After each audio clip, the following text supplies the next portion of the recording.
development. I read from, just people that are going to give me that, like I like reading Tony Robbins because he just fires me up. He's just a brilliant businessman and just, has come from such a hard place in life, And so definitely my faith, and then just, constantly personal development. Nice. Just curious, what church do you go to? We go to 2911 on Warner and McClintock. Yeah. Oh, interesting. Yeah.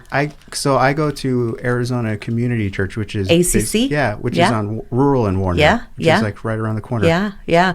This is another bold move that we made a little over a year ago. We, with our children, it's hard for them to go into mainstream Sunday schools. Like my son got kicked out a few times. We can't handle him, and during that time, we had found a small community church called Hope Covenant, and our kids grew up there. It was just small and enough for them to just, to feel good and independent there. And we stayed there for many, many years, and we loved it.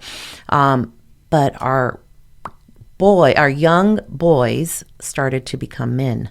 Why? They started to become men. So we knew that they needed that community. Yeah. They needed a place where they can grow.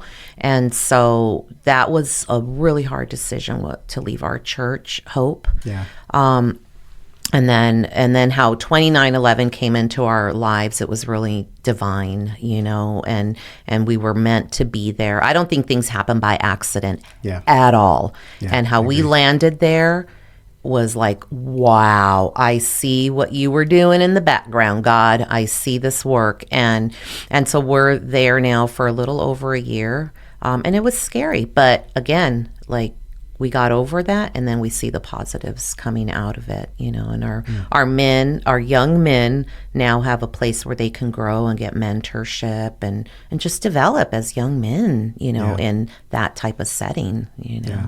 So, that's cool. Yeah. Wow. Yeah, it's so weird. Like they're pretty much right next to it. Yeah. That's cool. Yeah. If you could sit